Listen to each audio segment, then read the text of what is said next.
All right.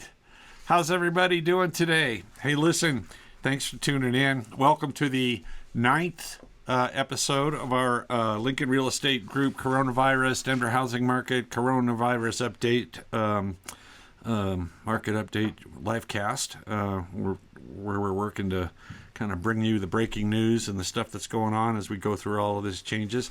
Now, we're just coming back when we switched to bi-weekly updates, so it's kind of slow. It was kind of slow on the breaking news, but the market is really rocking back to speed. So we got a lot of promising things. There's some new news in refinances, things that are happening, with forbearances that we'll go into. So stay tuned. We got a lot of great information and discussion and insight on how everybody's going to be working under these new conditions. Looks like we're going back to overbid land. And again, if you're watching live, if you're on the Lincoln Livecast page, we'll get your comments real time. If you're watching on any of the other panels pages, we're going to monitor those and we will try to respond to you there.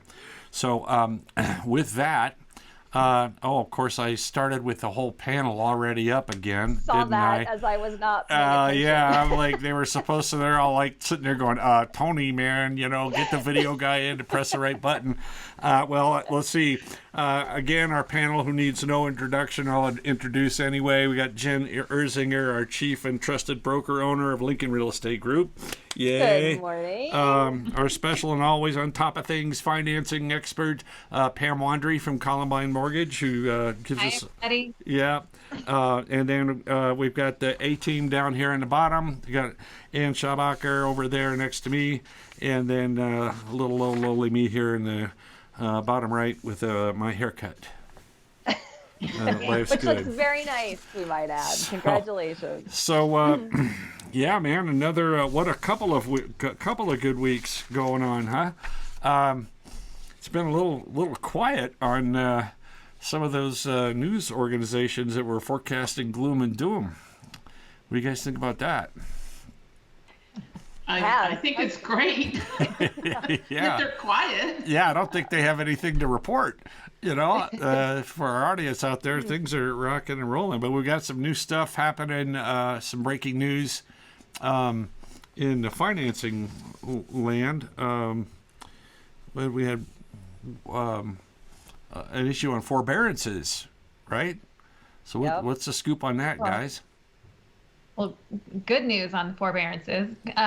Once there was the blanket, all you have to do is claim hardship and you can get a forbearance, brought up a lot of issues of how that was going to be with liquidity and things like that. And then also for borrowers, how does that look when it comes due? Because forbearance is not forgiveness. Those payments were going to come due sometime. And so Fannie Mae and Freddie Mac, the FH, I can't even say it right now, came out and said that they are going to have those 12 payments or up to 12 payments just tacked on to the end of the loan term for Fannie Mae and Freddie Mac loans. So no balloon payment, which is great news for those borrowers. And then even latest news was that after you come out of forbearance, for borrowers that you want to take advantage of the new, the great low rates that are happening right now, that after they make 3 complete full payments, they are now eligible to refinance as well. Oh, how about that? Good news. Yeah. Yeah, right on. That is such a relief. I mean, that's going to save a lot of people from foreclosure. Yeah. So. That was a smart move. Is that historic? That's never happened before, it's never happened. has it? I mean, that's huge. Mm-hmm. So I'm really excited about that. Yeah, that's true. Well, yeah, and it should kind of. I was just looking at that Market Watch article. Something about it probably make it, if they've gone into forbearance to get it all worked out, it make it easier to get a new mortgage, whether it's a refinance or even a purchase.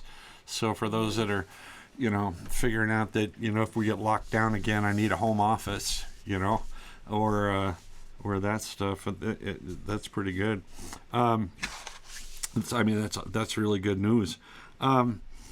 Yeah. Tony, So before we go too far or move on, one of the issues right now with the forbearances is some of the servicers are not aware of how the CARES Act works. So when borrowers call up, they're being told, well, you'll have a 3-month deferment and then there's a balloon payment. So the CARES Act is very specific, and there is some confusion with the servicers. So if you are having any issues, give us a call. We're happy to help you through any of this.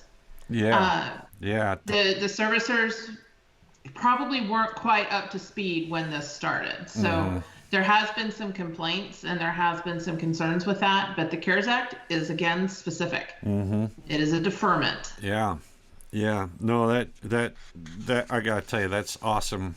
That's awesome news still, you know.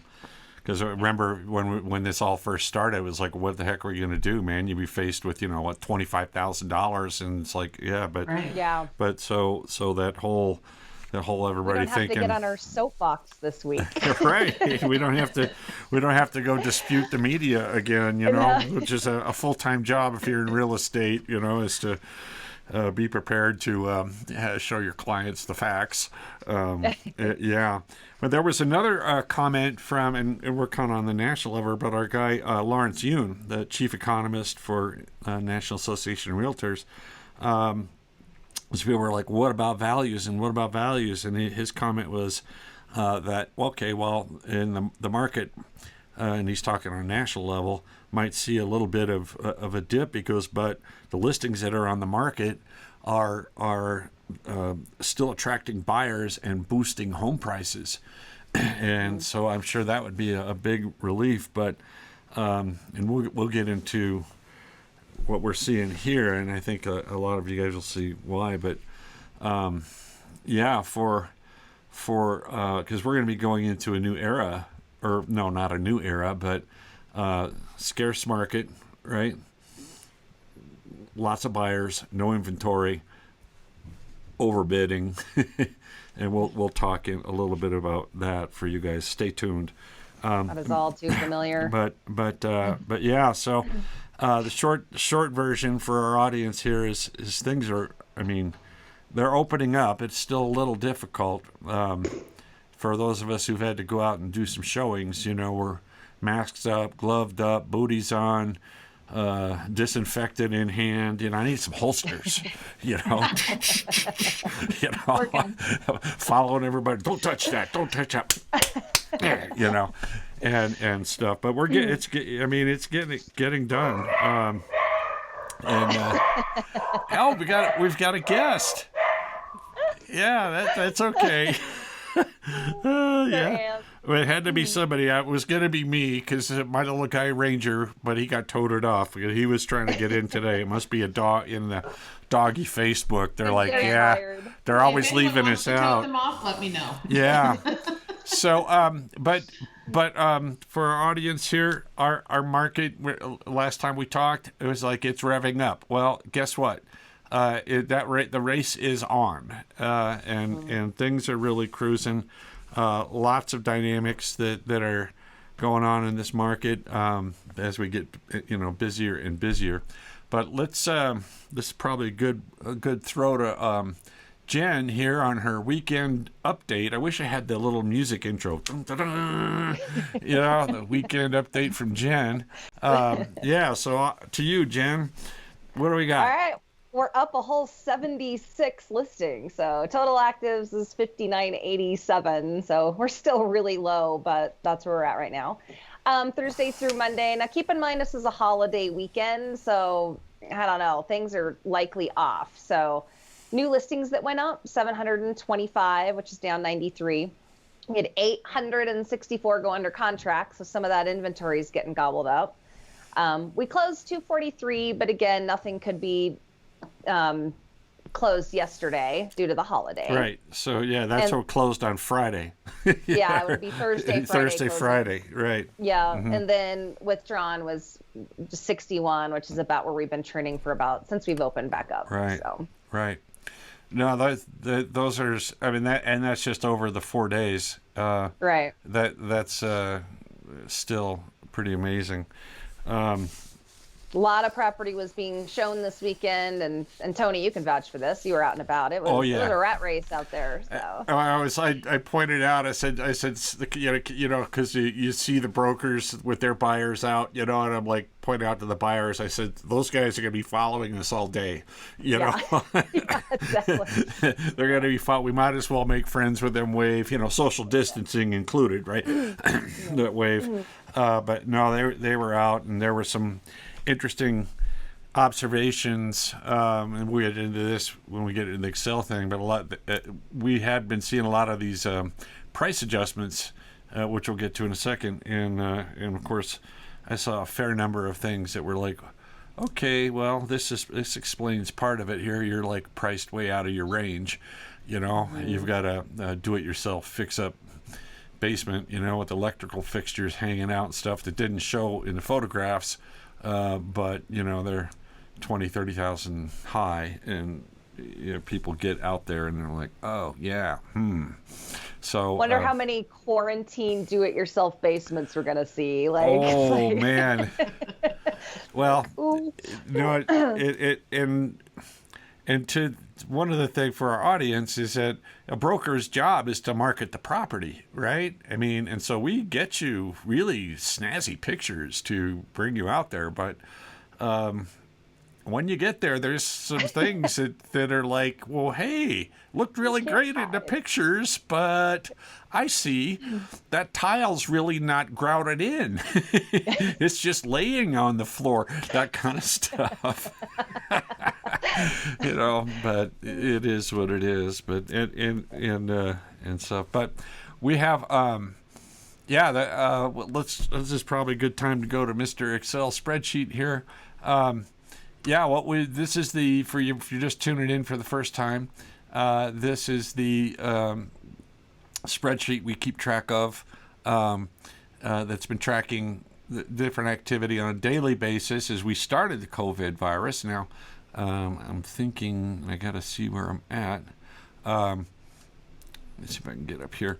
Down here is where we were still in the total lockdown. Then we got into a partial lockdown, and as you can see, things just started climbing right up. This blue line right here is the amount of properties that have been pending, and meaning they're going under contract, and you can see there was just a massive surge. Now, this little area here is as we're going into Memorial Day weekend, the banks are closed, we don't have stuff, but still, that trend line is cruising up.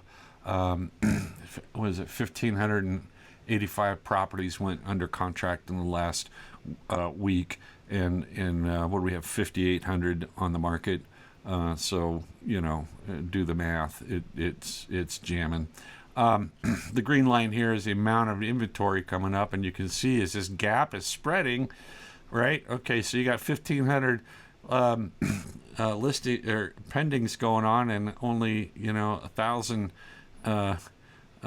new inventory coming on. Well, this is the scarcity that we're dealing with. This was an interesting little deal as we started analyzing how many. This line here is how many price drops we were seeing, and Ann took a look at it. When you looked at the price drops, Ann, what was your Ann took a look at what was going on within our.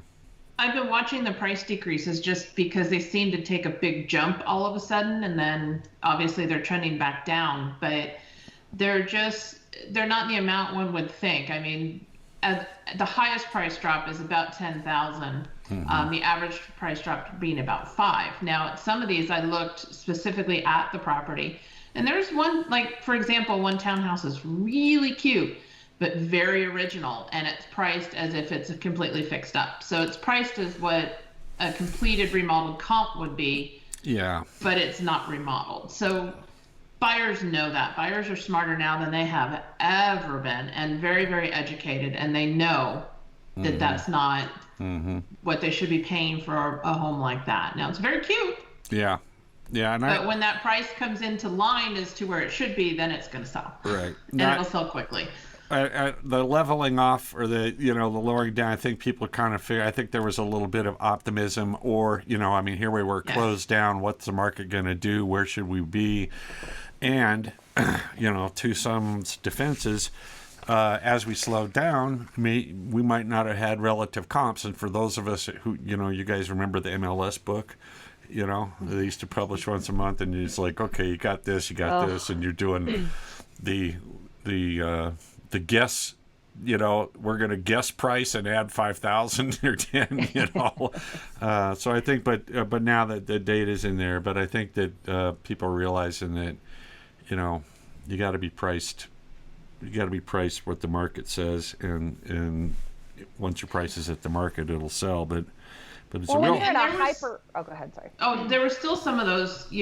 Take it down $100, $500, use it as the refresh option. Yeah. That's still happening, but as a whole, I think most of the properties are more coming in line to where they should have been priced to begin with. Yeah. Well, and I tell you, that's kind of what I had been working out in the Parker Highlands Ranch area and stuff, and I was kind of just said, well, just for grins, let me see what things are doing, and it like 65% of them are going under selling at 100% or better, right? And the 25% is within 2% of their asking price, right? And so people they just don't want to. Buyer doesn't want to go. Well, we all know you throw an offer that's too low on an overpriced listing, it ain't going to happen until the seller gets down to market. Yeah. Right. Well, and to piggy off what Ann was saying earlier about buyer sophistication, part of the downfalls of a hyper competitive market is these buyers have actually not only seen them online, but physically been in them. So they know exactly where the problem areas are of the houses that have sold and why they know that this listing is potentially overpriced. So, that's the buyers have seen the inventory, so you can't fake them, at all. And on the flip side of that, when there's a property that is priced well, or maybe even chummed the water a little bit below market, we ran into one of those, and they had 6 offers within hours, and they probably ended up with 10, 20 offers by the time they were just like done. And so we're kind of going into that new territory, and I thought, well, Pam, let's say it's clear we're going back into competing offers, appraisal gaps, and stuff like that. And Pam, what's your advice for our peeps as we're going into a real back into an extremely competitive era for buyers? Well, borrowers need to be aware of where their true cap is on what they qualify for.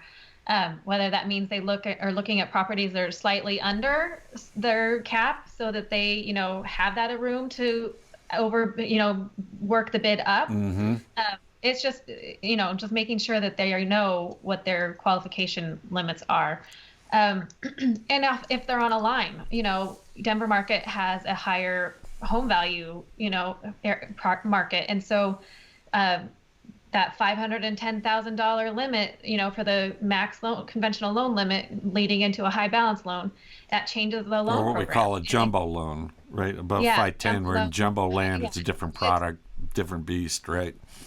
Right. And so it makes it a different loan program, which is going to change your qualifications. Possibly the DTI might be different.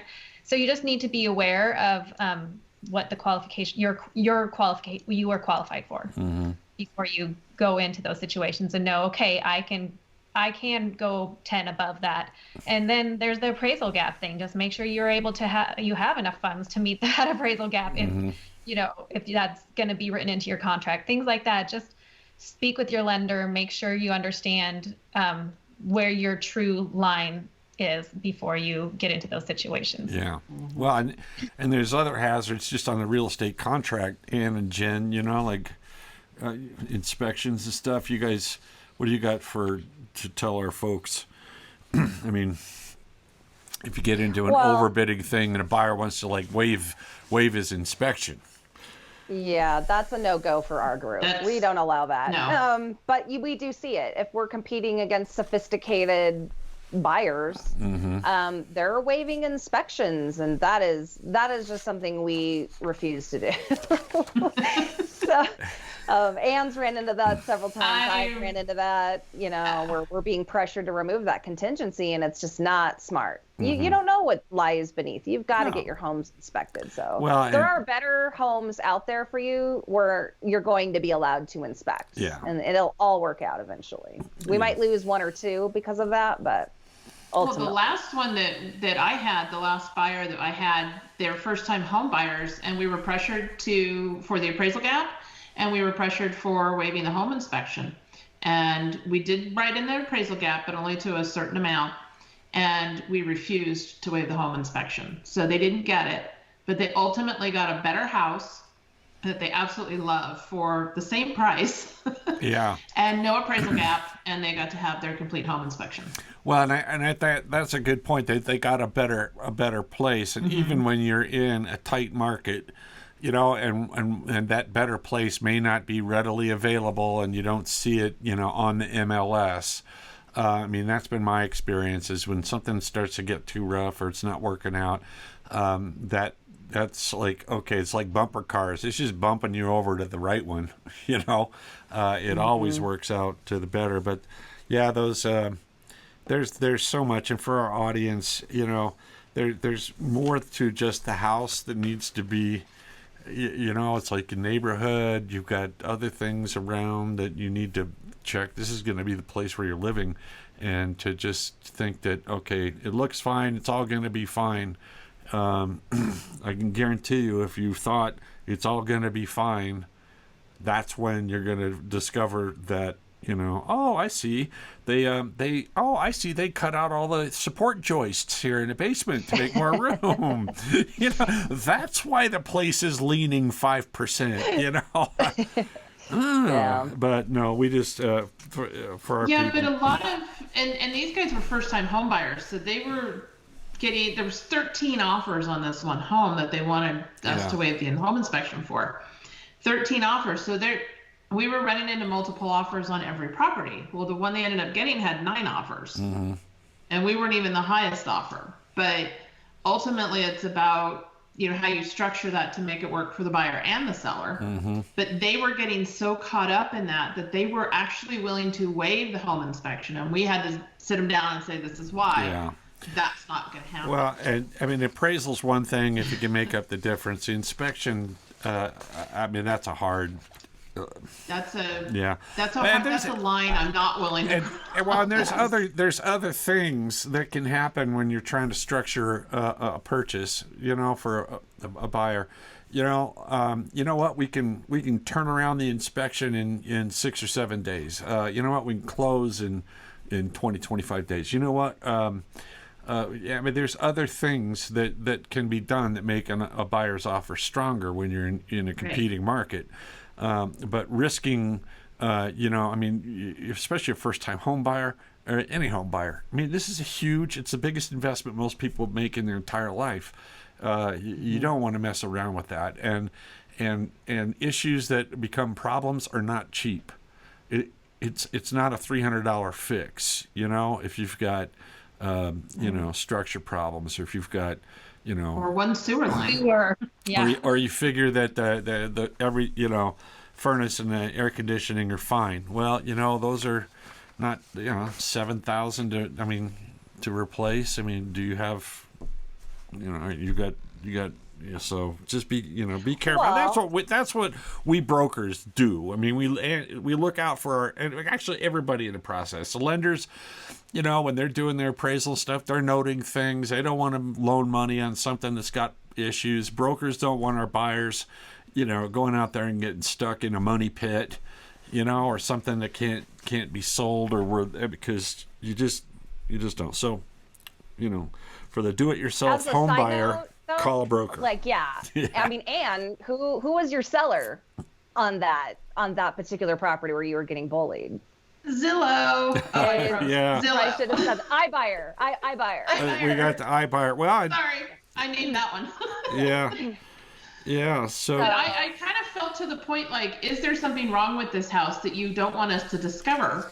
Yeah. Because you're just pushing this so hard. And knowing the other side of how they buy homes too. Yes. You know what I mean? It's just makes it all the more scarier. So. Yes. Anyway, moving on. moving on. Yeah, no, Yeah. I mean, so the short version is this market is rocking and rolling. Jen had brought up a thing, Pueblo, right? A small, you guys want to talk about a little flight from the bigger dense cities? I'll toss to Jen on that one.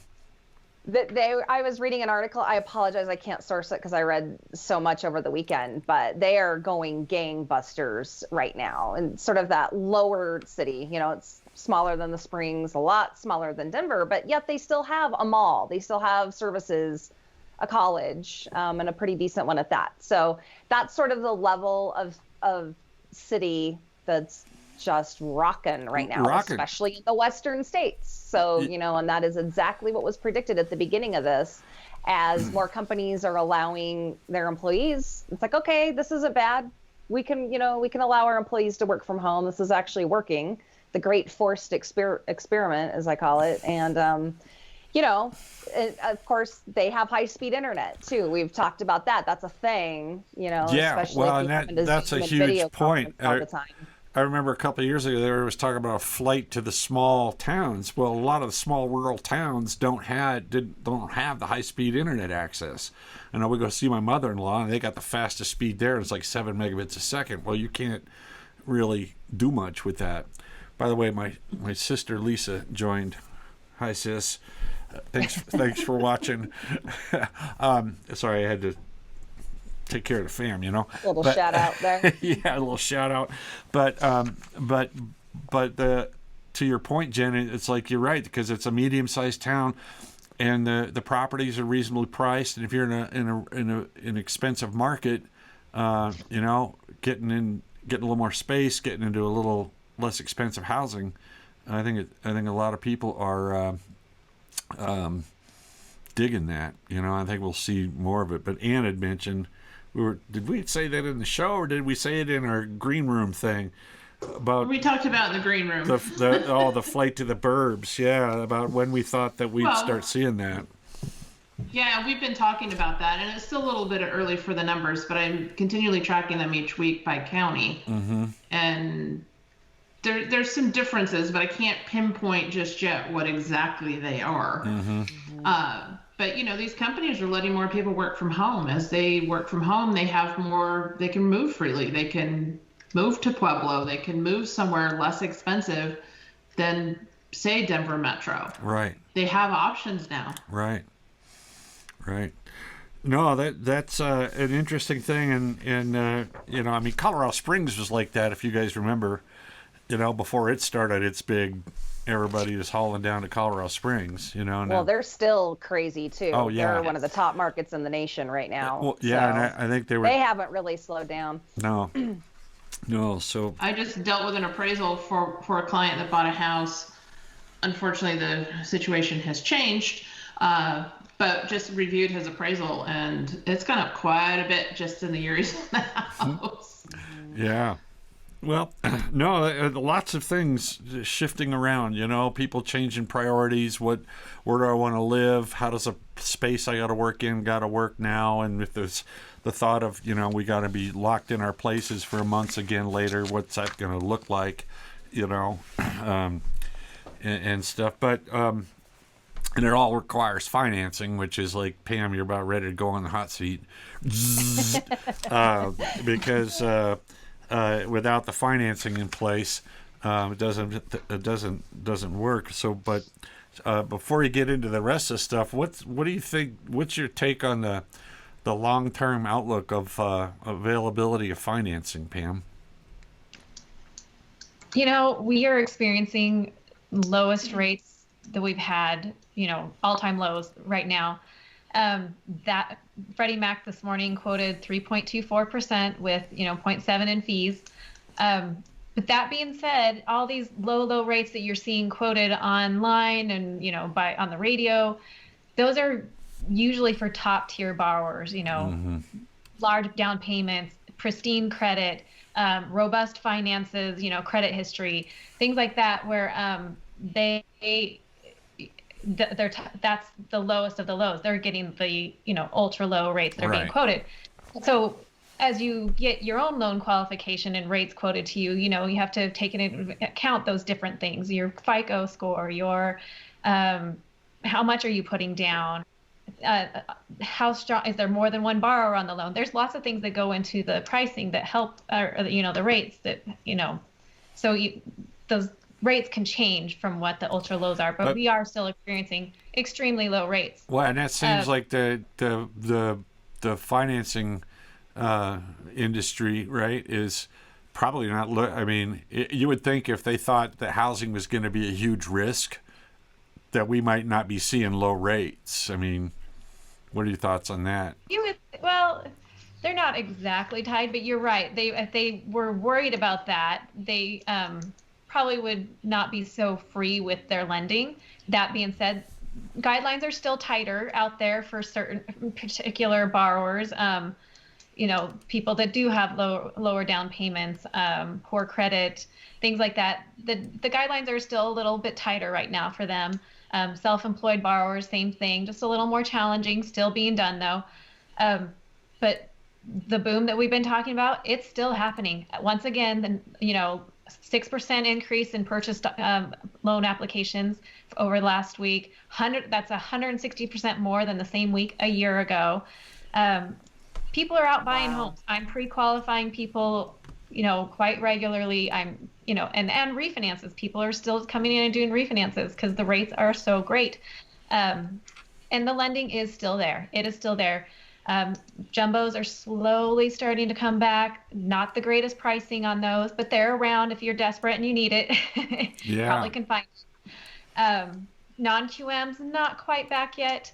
But so things are coming back, and the predictions for rates are for them to remain low. Yeah. So, well, and that's good because we just got. They'll have an opportunity to come back out and refinance, and hopefully take advantage of those low rates again too. Yeah. No, one of our guys just commented that he lives in Pueblo 3 years ago.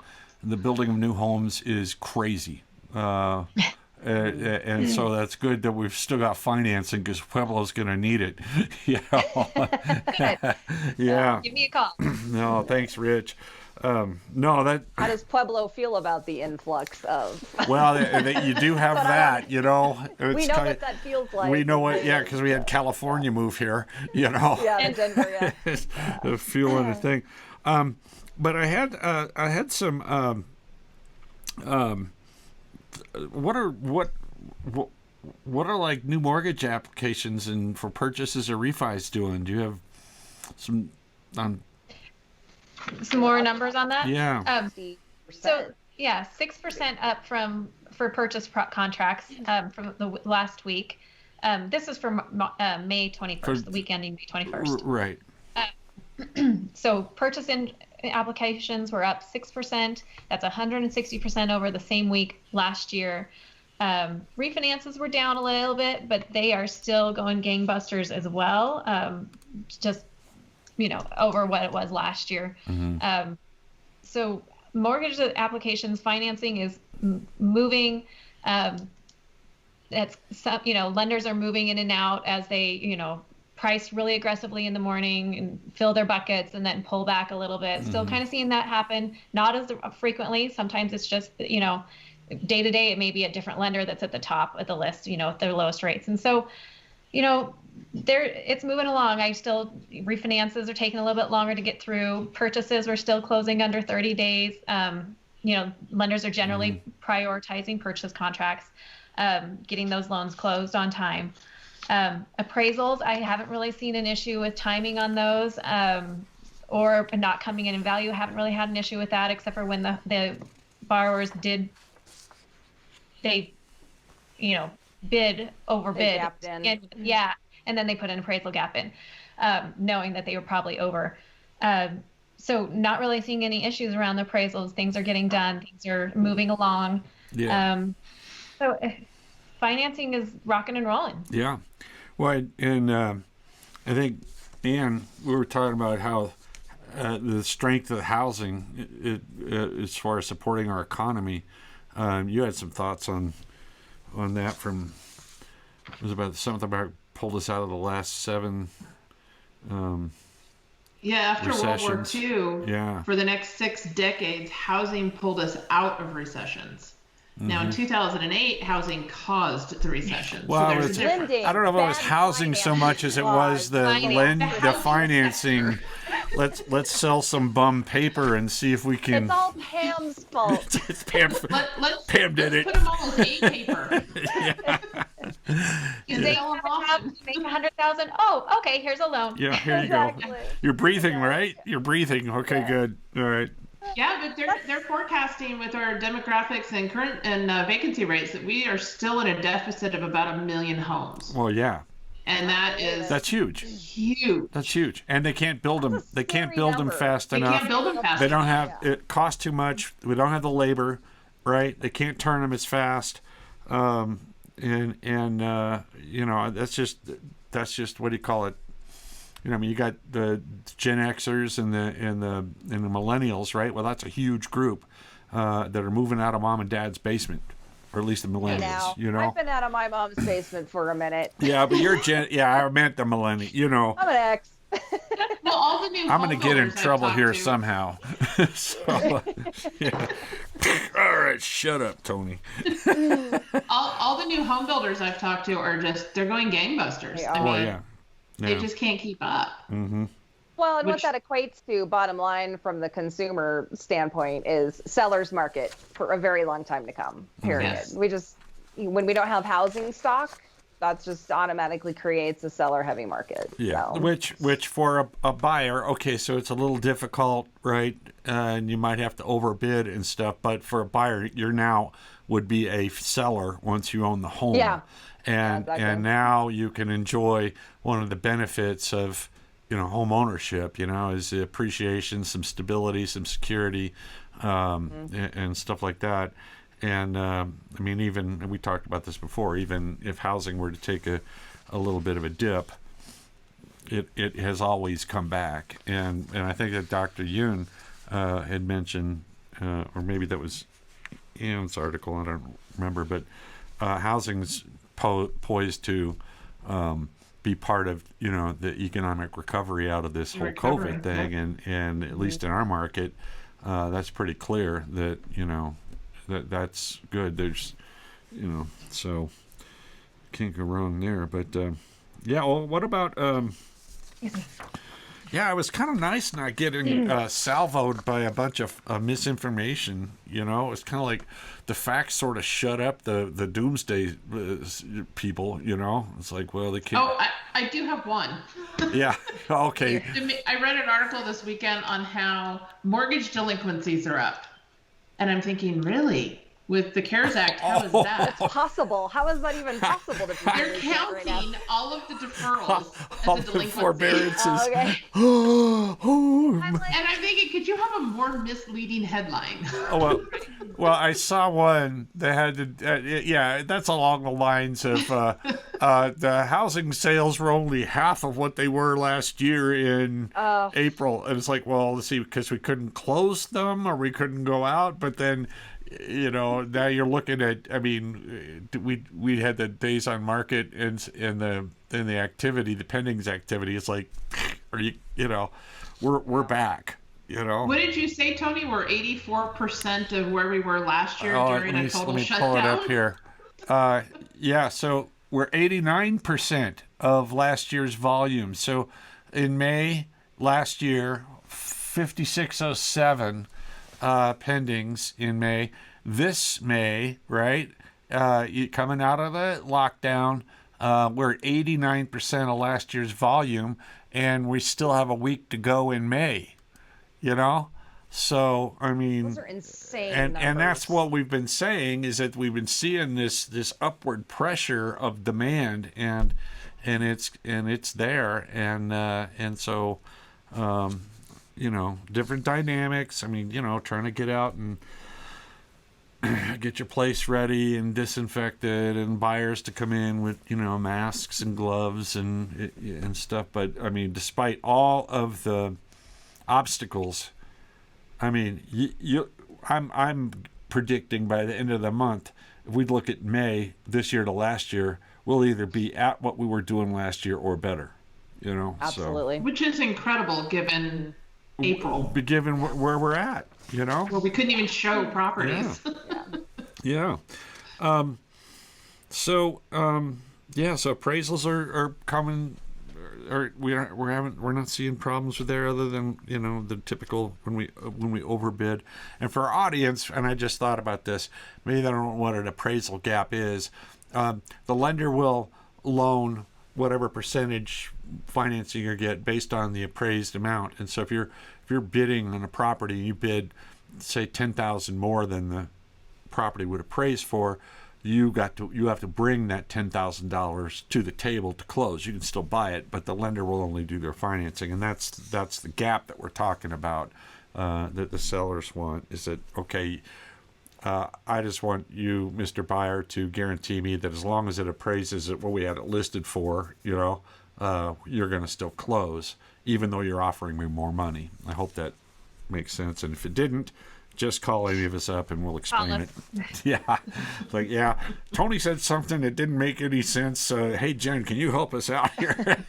So, yeah, but the other thing I had, are you in Pam land? Are you seeing? Do you guys kind of keep track of? Yeah, first time home buyer. How's the first time home buyer interest?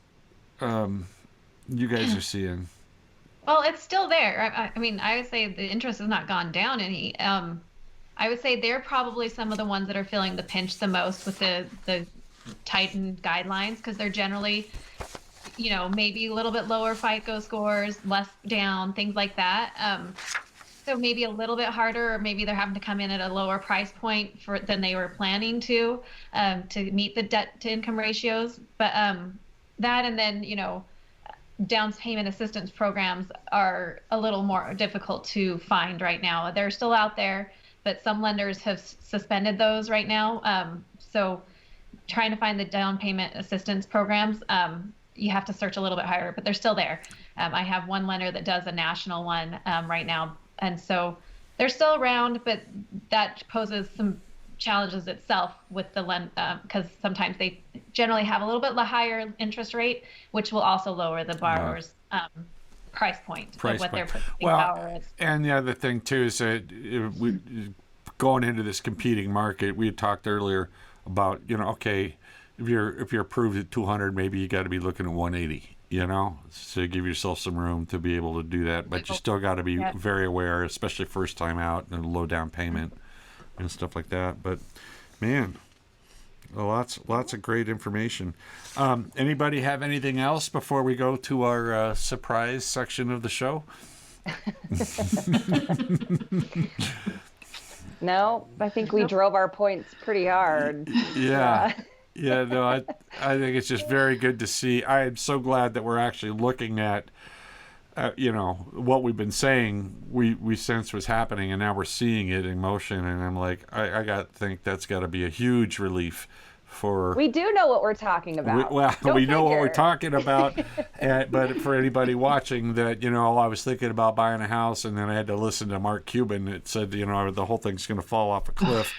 And here we are. It's like, no, man, this thing is rolling.